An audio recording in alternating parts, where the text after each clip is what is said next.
আসসালামু আলাইকুম। আমি মোহাম্মদ মিনহাজুল ইসলাম রাজি। আপনারা সবাই অবগত আছেন যে গত 20 অক্টোবর পাকুটিয়া, ঘাটাইল, টাঙ্গাইলে আমার সাথে যে আসলে আমি প্রথমেই বলতে চাই যে আব্দুল খালেক শরীয়তপুরের ব্যাপারে কোনো কথা বলার রুচি এবং ইচ্ছা আমার নাই। তবে যেহেতু মানুষ জানতে চাইতেছেন যে সেদিন কি হয়েছিল, আর যদি আমি এখন আপনাদের সামনে সেই কথাগুলো প্রকাশ না করি, একটা পর্যায়ে দেখা যাবে যে জাতি আমাকে ভুল বুঝবে, এবং সে যদি কোনো ওয়াজ মাহফিলের মধ্যে এগুলো নিয়ে বাড়াবাড়ি করে তো মানুষ আমাকেই বলবে যে তুমি তখন কেন চুপ ছিলা। এছাড়াও দেশবরণ ওলামায়ে কেরাম যারা আছেন, অনেক মিডিয়ার লোকজন আমাকে ফোন দিয়ে বলতেছেন যে ভাই এটা নিয়ে কিছু খোলাসা কথা বলেন। আমি প্রথমেই বলতে চাই, আমি প্রায় 20-25 দিনের মতো তার সফর হিসেবে ছিলাম। সে আমাকে বলছিল যে তুমি আমার সাথে থাকতে থাকো, যেহেতু এখন তুমি কোনো জব করতেছো না বা কোনো খেদমতে নাই, তো আমার সাথে থাকো। তো আমি তার সাথে কিছুদিন থাকার পরে দেখি যে তার ব্যবহার, তার আচার আচরণ খুব জঘন্য, এবং সে আমার সাথে খুব জুলুম করতে থাকে। শুধু যে জুলুম তাই নয়, আমাকে শারীরিক টর্চার। আমার কাছে একটা ফটো আছে যে সে আমাকে লাঠি দিয়ে বাড়ি মেরে আমার এই হাতটাকে সে এরকম ফুলায় ফেলছিল। তখন আমি চুপ ছিলাম। এরপর যখন তার জুলুম বাড়তে থাকে, আমি এক পর্যায়ে তাকে বলি, হুজুর আপনি আমাকে রুখসত দিয়ে দেন, আমি আপনার কাছে থাকতে চাচ্ছি না। তো সে আমাকে বলে যে তুই তো আমার সাথে চুক্তি করছিস, তুই আমার সাথে কিভাবে যাবি, তুই আমার কাছ থেকে কিভাবে যাবি যদি আমি তোকে না ছাড়ি। তো আমি তাকে অনেকবার বলি যে হুজুর আমি আপনার কাছে থাকবো না। এছাড়াও আমার প্রায় 3-4 দিন আমি তার অফিসের মধ্যে জ্বরে পড়েছিলাম। সে আমাকে একবারও জিজ্ঞেস করে নাই যে তোর শরীরের কি অবস্থা, এবং একটা টাকা দিয়ে সে আমাকে বলে নাই যে তুই ওষুধ খা।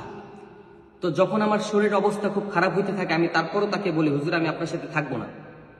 তো একটা মানুষের সাথে থাকা যায়, কিন্তু কোনো জানোয়ারের সাথে থাকা যায় না। তো আমি তাকে কয়েকবার বলি যে হুজুর আমি আপনার সাথে থাকবো না, আপনি আমাকে রুখসত দেন, আমি চলে যাব। তো 2-4 দিন যাওয়ার পরে তার একটা মাহফিল ছিল মাতুয়াইল মাছপাড়া। তো ওই মাতুয়াইলে যখন আমরা যাচ্ছিলাম গাড়ির মধ্যে, সে যে কোনো একটা বিষয় নিয়ে সে গাড়ির মধ্যে আমাকে উম্মতে মুহাম্মদীদের জাহান্নাম থেকে বাঁচার পথ হলো 4টা। কথা বলেন কয়টা? আবার বলেন কয়টা? 4টা। নাম্বার 1 আলেম হওয়া, নাম্বার 2 আলেমের ছাত্র হওয়া, নাম্বার 3 আলেমগণের কথা শোনা, নাম্বার 4 আলেমদেরকে মহব্বত করা। কটি হলো ভাই? বলেন বলেন। 4টি। উম্মতে মুহাম্মদীদের জাহান্নাম থেকে বাঁচার পথ কয়টি?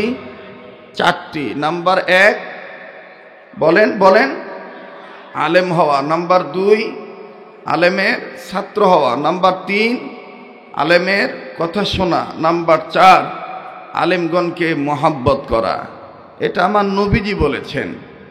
আধারে যখন ডুবেছিল জাতি, ছিল না আলোর বাতি,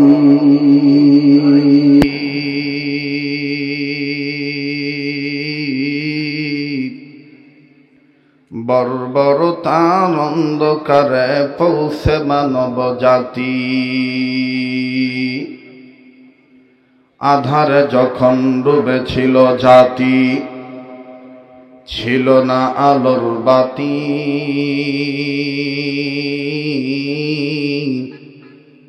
বর্বরতার অন্ধকারে পৌঁছে মানব জাতি। মেয়ের জন্মে বেজার পিতা, খড়িত নতুন গো,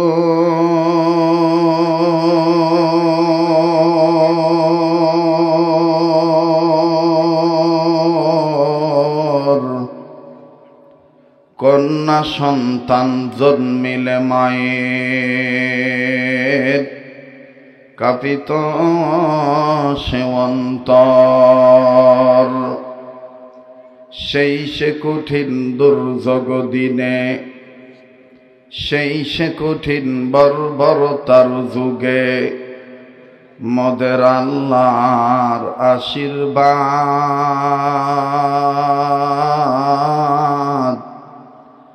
ধরণী মাঝে পাঠিয়ে দিলেন রাসূল মুহাম্মদ সাল্লাল্লাহু।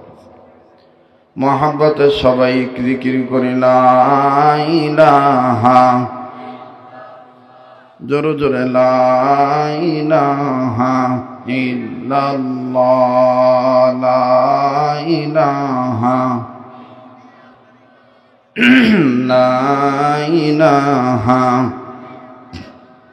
আলহামদুলিল্লাহি রাব্বিল আলামিন। ভাই সকল, জবান খুলে মহাব্বতে লা ইলাহা ইল্লাল্লাহর আওয়াজ উচ্চ আওয়াজে দিয়ে সকলেই বলি লা ইলাহা, জোরে জোরে লা ইলাহা ইল্লাল্লাহ লা ইলাহা ইল্লাল্লাহ লা ইলাহা। আরো জোরে লা ইলাহা ইল্লাল্লাহ লা ইলাহা, জোরে জোরে লা ইলাহা ইল্লাল্লাহ লা ইলাহা। লা ইলাহা ইল্লাল্লাহু মুহাম্মাদুর রাসূলুল্লাহ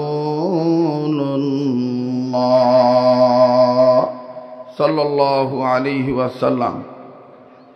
মাদ্রাসাতুত তাকওয়া দারুল উলুম কওমিয়া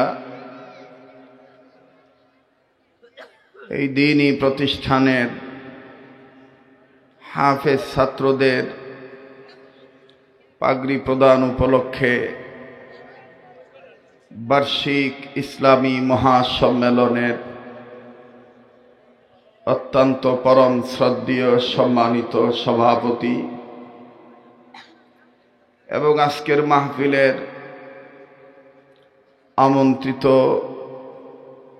যোগ্য বুজুর্গ অনেক উলামায়ে কেরাম আছেন। বাদাল আসর থেকে শুরু করে আমার আগ পর্যন্ত আমার ছেলে তাজ জাতির শ্রেষ্ঠ সন্তান হযরত উলামায়ে কেরামগণ মূল্যবান তকরির নসিহত পেশ করেছেন এবং আপনারা জানেন যে আমার পরে বাংলাদেশের অতি সুনামধন্য একজন ইসলামিক স্কলার, বিশিষ্ট গবেষক, যোগ্য পিতার যোগ্য সন্তান,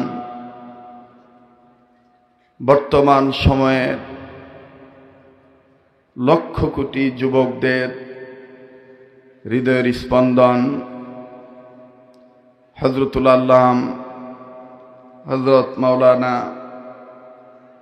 আব্দুল হাই মোহাম্মদ সাইফুল্লাহ দামাত বারাকাতুল আলিয়া, তিনিও যথাযথ সময়ে আপনাদের সামনে উপস্থিত হবেন। আল্লাহ তাআলা ওনার হায়াতের মধ্যে ভরপুর বারাকা দান করেন। আল্লাহ ওনাকে সর্বাবস্থায় তার কুদরতি রহম ও ফজল ও করম দ্বারা হেফাজতের চাদরে আবৃত করে রাখেন। আমরা সবাই উচ্চ আওয়াজ দিয়ে বলি আমিন। বলেন আওয়াজ দিয়ে আমিন। সেই সমস্ত উলামায়ে কেরাম সহ বিভিন্ন জায়গা থেকে আগত দিনদার, ইমানদার, ইসলাম প্রিয় যুবক ভাইরা, বাবার বয়সী মুরব্বীরা, পর্দার অন্তরালে পরম শ্রদ্ধেয়া সম্মানিতা, বহু গুণে গুণান্বিতা পর্দানিসীন আমার মা ও বোনেরা, পাশাপাশি স্কুল, কলেজ, ভার্সিটির স্টুডেন্ট, বিভিন্ন বিদ্যালয়ে অধ্যয়নরত অবস্থায় আছেন এবং এই মহল্লার পার্শ্ববর্তী মহল্লার কাছেও দূরের অদূরে সুদূর থেকে আগত সমাগত আমার হৃদয়ের স্পন্দন ইয়ং জেনারেশন যুবক বন্ধুরা, আল্লাহ জাল্লা শানুহুর দরবারে লাখ কোটি শুকরিয়া আদায় করি যে মহান আল্লাহ আমাকে আপনাকে উম্মতের আলেমদের মজমায় বেহেশতের বাগানে মাদ্রাসাতুত তাকওয়া দারুল উলুম কওমিয়্যার আয়োজনে আয়োজিত ইসলামী মহাসম্মেলনে নেক কথায় নেক কাজে যে আল্লাহ আমাকে আপনাকে শরীক হওয়ার তৌফিক দিলেন, সে মালিকের দরবারে গোলামের পরিচয় দিয়া সবাই সম্মিলিত কণ্ঠে কালিমাতুশ শুকর আদায় করি, বলি আলহামদুলিল্লাহ। ভাই, সকল মানুষ যে পরিমাণ হয়েছেন, আপাতত অবস্থায় এমতো অবস্থায় আওয়াজের দিক দিয়া কেমন যেন একটু কার্পণ্যতা হয়ে গেল। আল্লাহওয়ালাগণ বলেন, আল্লাহ পাক যে বান্দাদেরকে আল্লাহর শুকরিয়া আদায় করার তৌফিক দেন, এই বান্দাদের উচিত বেশি বেশি করে আলহামদুলিল্লাহ বলা। কাজেই বলেন আলহামদুলিল্লাহ, আর একবার বলেন আলহামদুলিল্লাহ। সবকিছুর শুরুতে আমি জানতে চাই, প্রিয় বাবারা, ভাইরা আমার, আপনারা সবাই কেমন আছেন? আমি আপনাদের দোয়ার বরকতে আলহামদুলিল্লাহ ভালো আছি। আমি আমার নির্ধারিত সময়ে আলোচ্য বিষয়বস্তু ইতি টেনে আপনাদের কাছ থেকে বিদায় নেব, কারণ আপনারা জানেন এই মাহফিলটা গত মাসে হওয়ার কথা ছিল, কিন্তু অনিবার্য কারণে, ওয়েদারের কারণে মাহফিলটা করতে পারেন নাই। পুনরায় আমার সাভারের সাথে মিল করে ডেট আবার আমি এখানে ওয়াদা করেছি, এবং আমি আপনাদের কাছে একটি বিষয় খুব মর্মাহত, আপনারও একটি বিষয় খুব ব্যথিত। সম্ভবত এই মাসের গত সপ্তাহেই পার্শ্ববর্তী এলাকায় আমার একটা মাহফিল ছিল, কিন্তু আমি একের অধিক প্রোগ্রাম এবং আমাদের সাভারের দারুল উলুম মাদ্রাসার ঐতিহাসিক ইসলামী মহাসম্মেলন ছিল, বড়দের নির্দেশ মানতে একটু সময় আমার খুব টাফ হয়ে যায়, সেখানে আমি উপস্থিত হতে পারি নাই। অনেকেই গিয়েছিলেন। আপনাদের কাছেও আমি দুঃখ প্রকাশ করছি, আল্লাহর কাছে দয়া চাই, আল্লাহ যেন আমাদেরকে যথাসময়ে যথা নিয়মে যেখানে দ্বীনের খেদমতের জন্য আল্লাহ কবুল করবেন, আল্লাহ যেন উক্ত স্থানে সহি সালামতে পৌঁছানোর তৌফিক দান করেন। বলে না আমিন। আবার বলে না আমিন। মোহতারাম হাজিরিন, যেহেতু আমার পরে বাংলাদেশের সুনামধন্য ইসলামিক স্কলারগণ তাশরিফ আনবেন, তকরির, নসিহত, তাফসীর পেশ করবেন, এজন্য আমি লম্বা চড়া কোনো ভূমিকায় যাচ্ছি না। শুধু আমি একটা কথা আপনাদেরকে জিজ্ঞাসা করব, এই কথাটার উত্তর দিলেই আমার আপনার আলোচ্য বিষয়বস্তু, আজকের এই সামান্য সময়ের বিষয়বস্তুটা দাঁড়িয়ে যাবে ইনশাআল্লাহ। বলেন ইনশাআল্লাহ। আবার বলেন ইনশাআল্লাহ। জি মোহতারাম হাজিরিন, পবিত্র কোরআনুল কারীমের সূরাতুত তাহরিমের এক আয়াতের অংশ বিশেষ তেলাওয়াত করেছি, যে আয়াতে কারিমার সরল তর্জমা হলো, যতটুকু আয়াত তেলাওয়াত করেছি, এই অংশের তেলাওয়াতকৃত আয়াতের অর্থ তর্জমা। আল্লাহ বলেন, ও ইমানদার বান্দা বান্দিগণ, তোমরা নিজেরা জাহান্নামের আগুন থেকে বাঁচো, নিজেদের অধীনে যারা আছে তাদেরকেও জাহান্নামের আগুন থেকে বাঁচাও। আপনারা আপাতত এই কথাটুকুনের মহান আল্লাহর পাক কালামের ঘোষণার কথাটুকু যদি বুঝে থাকেন, বলেন তো দেখি, জাহান্নামের আগুন থেকে ঈমানের সহিত নিজের বাঁচতে হবে, অপরকে বাঁচাইতে হবে, নির্দেশ কার? আসতে হয়ে গেল। আবার বলেন কার? আর একবার বলেন কার? আল্লাহ। দুনিয়ার সমস্ত ঐতিহাসিক ইসলামিক চিন্তাবিদগণ, মুহাদ্দিসিনে কেরামগণ, মুফাসসিরিনে কেরামগণ, ইসলামিক বিশেষজ্ঞগণ, তিনারা কথা উম্মতের কল্যাণের জন্য নোট করে বলে দিয়েছেন, যে জাহান্নামের আগুন থেকে ইমানের সহিত নিজেদের বাঁচতে হবে, প্রতিটি মুসলমানদের, নন নারীদের, ইমানদারদের, এবং অপরকে বাঁচাইতে হবে। কিন্তু গোটা পৃথিবীর সমস্ত মুসলিম উম্মার জাহান্নাম থেকে বাঁচার এবং অপরকে বাঁচানোর মূল মাধ্যম হল ইসলামী শিক্ষাগার, কোরআনের শিক্ষাগার, অর্থাৎ মাদ্রাসা শিক্ষা ব্যবস্থা প্রতিষ্ঠা করা। সুবহানাল্লাহ বলেন। আমি আবারও পিছনের দিকে ফিরে যেতে চাই কথাটা মনে রাখার জন্য। বলেন তো দেখি, জাহান্নামের আগুন থেকে নিজের বাঁচতে হবে, অপরকে বাঁচাইতে হবে, নির্দেশ কার? আল্লাহ। আর উম্মতে মুহাম্মদীদের জাহান্নাম থেকে বাঁচার মাধ্যম হলো মাদ্রাসা শিক্ষা ব্যবস্থা প্রতিষ্ঠা করা। নবী করিম সাল্লাল্লাহু আলাইহি ওয়াসাল্লাম বলেন, উম্মতে মুহাম্মদীদের জাহান্নাম থেকে বাঁচার পথ হলো চারটা। কথা বলেন কয়টা? আবার বলেন কয়টা? চারটা। নাম্বার 1 আলেম হওয়া, নাম্বার 2 আলেমের ছাত্র হওয়া, নাম্বার 3 আলেমগণের কথা শোনা, নাম্বার 4 আলেমদেরকে মহব্বত করা। কটি হলো ভাই? বলেন বলেন। 4টি। উম্মতে মুহাম্মদীদের জাহান্নাম থেকে বাঁচার পথ কয়টি? 4টি। নাম্বার 1 বলেন বলেন, আলেম হওয়া। নাম্বার 2 আলেমের ছাত্র হওয়া। নাম্বার 3 আলেমের কথা শোনা। নাম্বার 4 আলেমগণকে মহব্বত করা। এটা আমার নবীজি বলেছেন। আমার ভাইরা, নবীর কথায় কি কোনো ভুল আছে? মিথ্যা আছে? কোনো ধোঁকাবাজি আছে? আমার বন্ধুগণ, আমার ভাইরা, কিন্তু আফসোসের বিষয়, আমার আপনার সমাজে অধিকাংশ জায়গায় ইতিপূর্বে আমরা দেখেছি জাতির শ্রেষ্ঠ সন্তানগুলোই লাঞ্ছিত, বিভিন্ন সম্মান থেকে বঞ্চিত। কেউ হয়েছেন কারা নির্যাতিত, কেউ হয়েছেন গৃহবন্দী, কেউ হয়েছেন নজরবন্দী।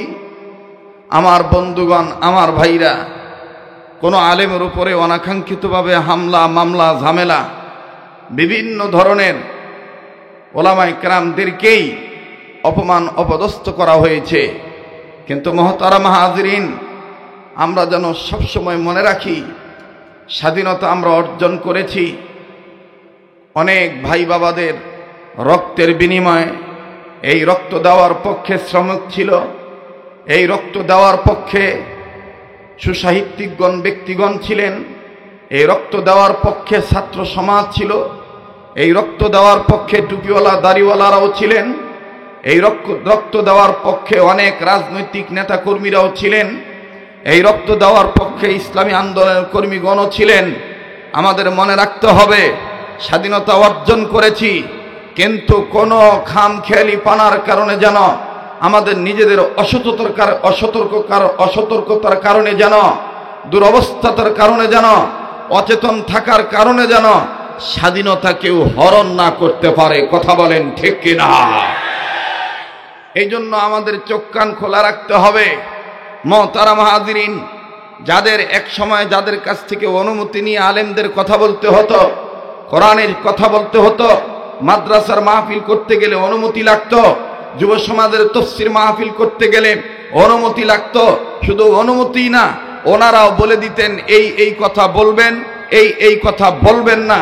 আমার বন্ধুগণ, আজকে প্রমাণিত হয়ে গেছে দেশটা আসলে তাদের দাদা বাবুদের নয়।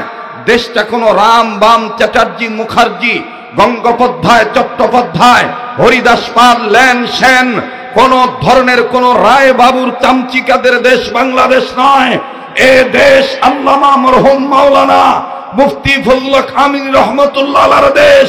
এদেশ মরহুম মাওলানা শেখুল হাদিস আল্লামা আজিজুল হক রহমাতুল্লাহ আলাইহির দেশ। এদেশ চরমনের পীর মরহুম সৈয়দ ফজলুল করিম রহমাতুল্লাহ আলাইহির দেশ।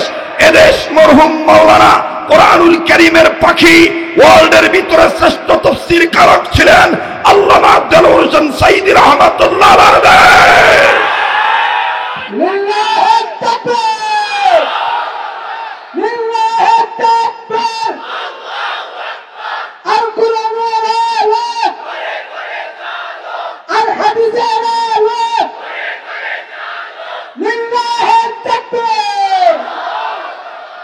মোহতারাম হাজিরিন, রাজনৈতিক দল যার যার ব্যক্তিগত ব্যাপার হতে পারে, কিন্তু মনে রাখতে হবে শাহজালালের পণ্যভূমিতে আমার বন্ধুগণ, শাহ আলী বগদাদী রহমতুল্লাহ আলাইহির পণ্যভূমিতে, আমার বন্ধুগণ কেরামত আলী জনপুরীর পণ্যভূমিতে, আমার ভাইরা ফুরফুরার আবু বকর সিদ্দিক আল কুরাইশি রহমতুল্লাহ আলাইহির পণ্যভূমিতে, সরসিনার নেসার আহমদ রহমতুল্লাহ আলাইহির এই জমিনে, শামসুল হক ফরিদপুরি রহমতুল্লাহ আলাইহির এই জমিনে, এক কথায় কালেমাওয়ালা মুসলমানদের জমিনে, যে দেশ মুসলমানদের দেশ, যে দেশ মসজিদ ওয়ালাদের দেশ, যে দেশ মাদ্রাসা ওয়ালাদের দেশ, এই দেশে ইসলাম ছিল, ইসলাম আছে, ইসলাম থাকবে। কেউ যদি মনে করে গৌর গোবিন্দের মতাদর্শ বাস্তবায়ন করব, খোদার কসম তারা বিলীন হয়ে যাবে, শেষ হয়ে যাবে, ইসলাম ওয়ালারাই টিকে থাকবে।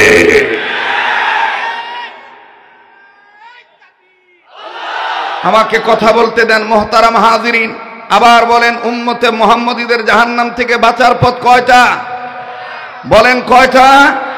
চারটি। নাম্বার 1 আলেম হওয়া, নাম্বার 1 আলেম হওয়া, নাম্বার 2 আলেমের ছাত্র হওয়া, নাম্বার 3 আলেমের কথা শোনা, নাম্বার 4 আলেমদেরকে মহব্বত করা।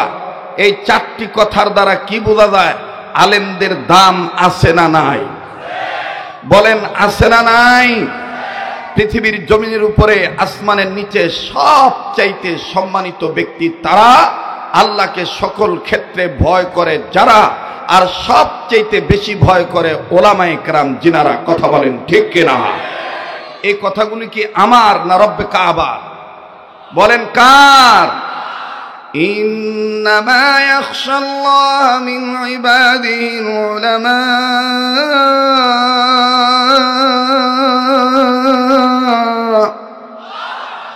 মুমিনগণের সামনে কোরআন তেলাওয়াত করলে মুমিনগণের ঈমান বাড়ে না কমে? এ কথা কোরআনে আছে না নাই? ইন্নামাল মুমিনুনা আল্লাযীনা ইযা যুকিরাল্লাহু ওয়াজিলাত কুলুবুহুম ওয়া ইযা তুলিয়াত আলাইহিম আয়াতুহু যাদাতহুম ঈমানাও ওয়া আলা রাব্বিহিম ইয়াতাওয়াক্কালুন।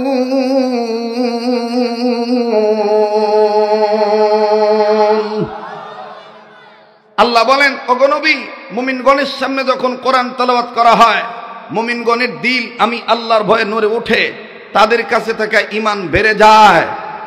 এ কথাটা কার? বলেন কার? এখন যাদের ঈমান বাড়ে তাদের জবান দিয়ে আল্লাহু আকবার আসতে হয় না জোরে হয়? তো কই জোরে বলছেন আল্লাহু আকবার? কিছু সময়ের জন্য একটু বাদাম খাওয়া বন্ধ করা যাবে না? একটু ভাজা পোড়া খাওয়া বন্ধ করা যাবে না? এখানে আমরা কিসের খাদ্য নেব? অন্তরের খাদ্য নেব। বলেন কিসের খাদ্য নেব?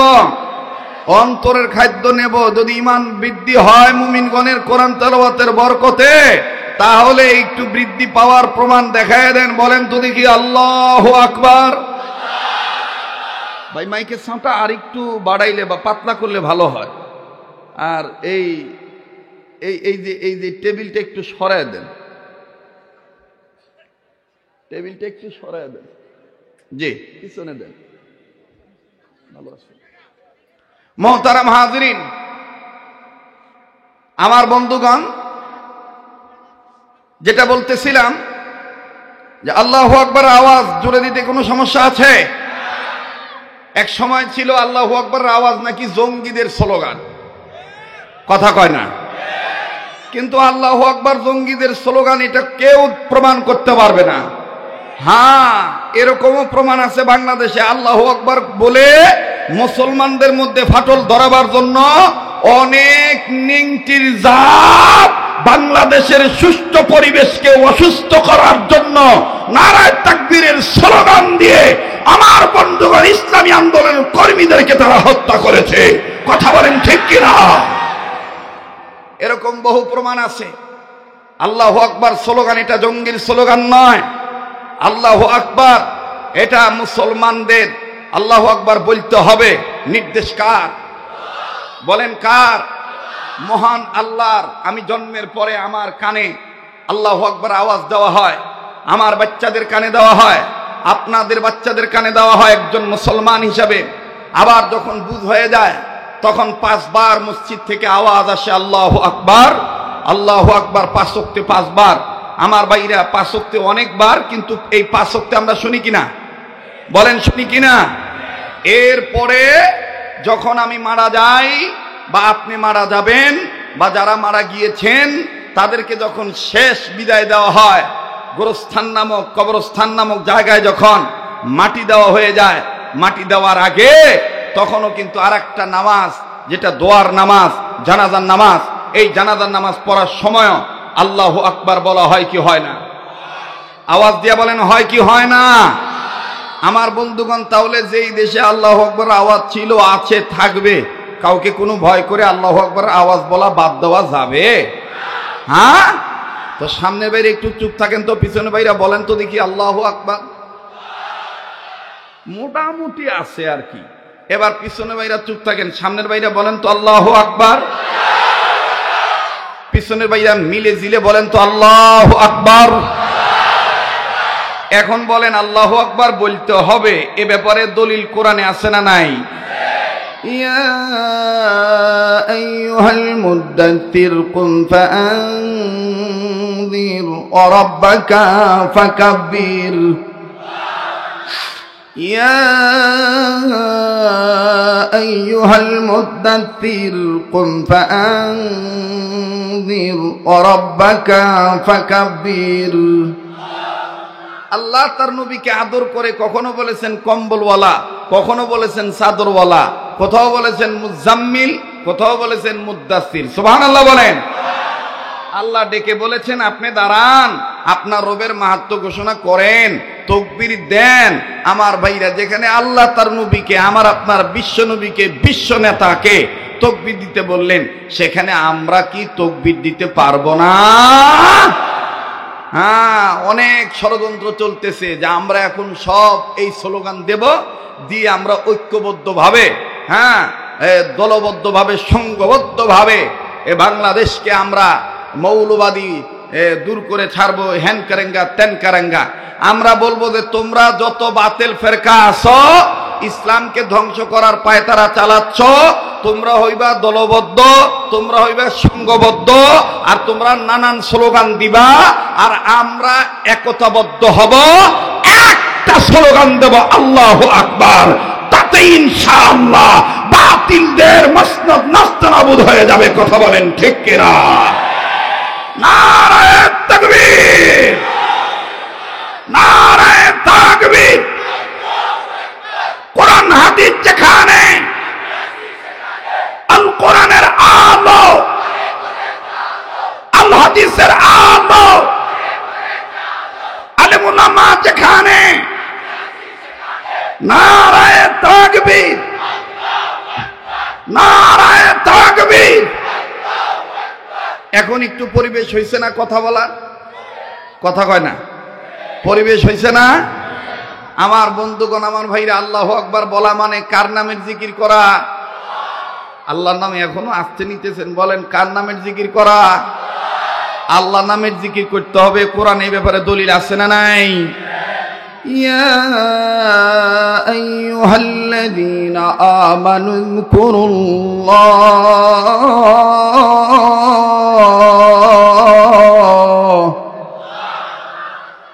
ও ইমানদারগণ, তোমরা আমার নামের উযকুরুল্লাহ, আল্লাহর নামের জিকির করো। কার নামের? আল্লাহর নামের জিকির করব কি বাবার নামে নাকি আল্লাহর নামে? হ্যাঁ, আল্লাহকে কি আমরা ডাকবো সুন্দর সুন্দর নাম ধরে নাকি বাবাকে সাথে নিয়ে? হ্যাঁ, ওই দিন দে না কি জানি আরো বিভিন্ন আছে না। আল্লাহকে আল্লাহ সুন্দর সুন্দর নাম ধরে ডাকতে হবে। এ ব্যাপারে কোরআনে দলিল আছে না নাই? ওয়ালিল্লাহিল আসমাউল হুসনা। পড়েন, যাদের জানা আছে পড়েন।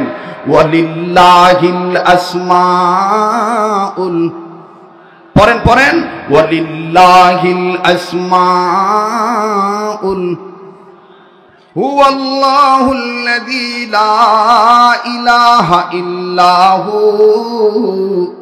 আলিমুল গায়বি ওয়াশ শাহাদাতি হুয়ার রহমানুর রহিম হুয়াল্লাহুল্লাযী লা ইলাহা ইল্লাহু আল মালিকুল কুদ্দুসুস সালামুল মুমিনুল মুহাইমিনুল আজিজুল জব্বারুল মুতাকাব্বির সুবহানাল্লাহি আম্মা ইউশরিকুন হুয়াল্লাহুল খালিকুল বারিউল মুসাউবিরু লাহুল আসমাউল হুসনা বলেন আসমাউল সবাই বলেন না আসমাউল ইউসাব্বিহু লাহু মা ফিস সামাওয়াতি ওয়াল আরদ ওয়া হুয়াল আজিজুল হাকীম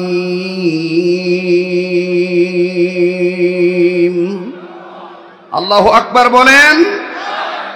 সব সমস্যার সমাধান কোরআনে আছে না নাই? জিকির কেমনে করবা, আল্লাহর কোন নাম ধরে করবা সেটাও দেওয়া আছে, আসমাউল হুসনা।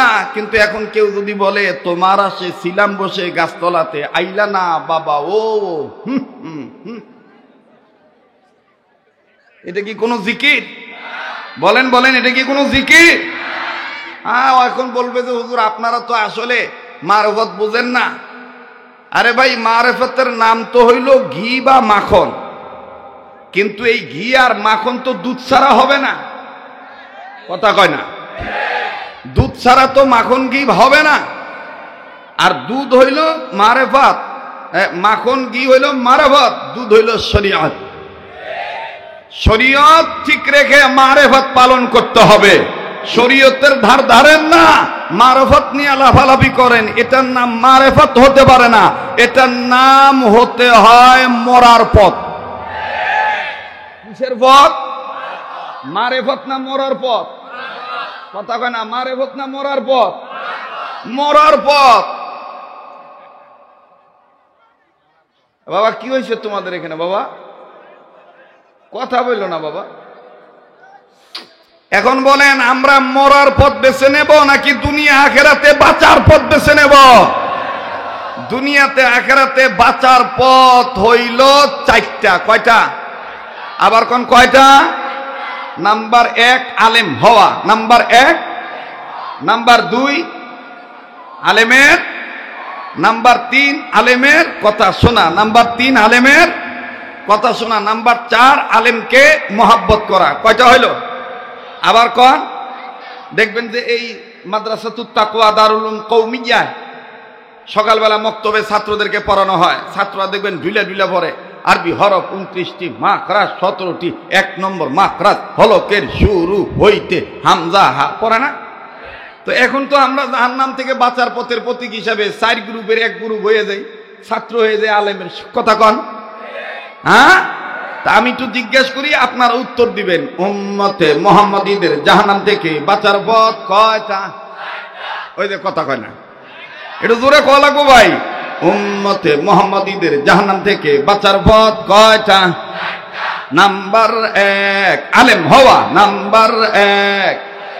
একটু জজবানিয়া কন, জজবানিয়া কইবেন, ধমকে সুরে কইবেন, তাইলে যারা জালেম হইয়া আলেমদেরকে তুচ্ছ নজরে দেখে ওরা বুঝবো না রে দেশটা তো আসলে আল্লাহ ওয়ালাদের দেশ, আর এদের সাথে বগিজগি করলে আমরা টিকতে পারবো না। কথা বলেন ঠিক কিনা? উম্মতে মুহাম্মাদীদের জাহান্নাম থেকে বাঁচার পথ কয়টা?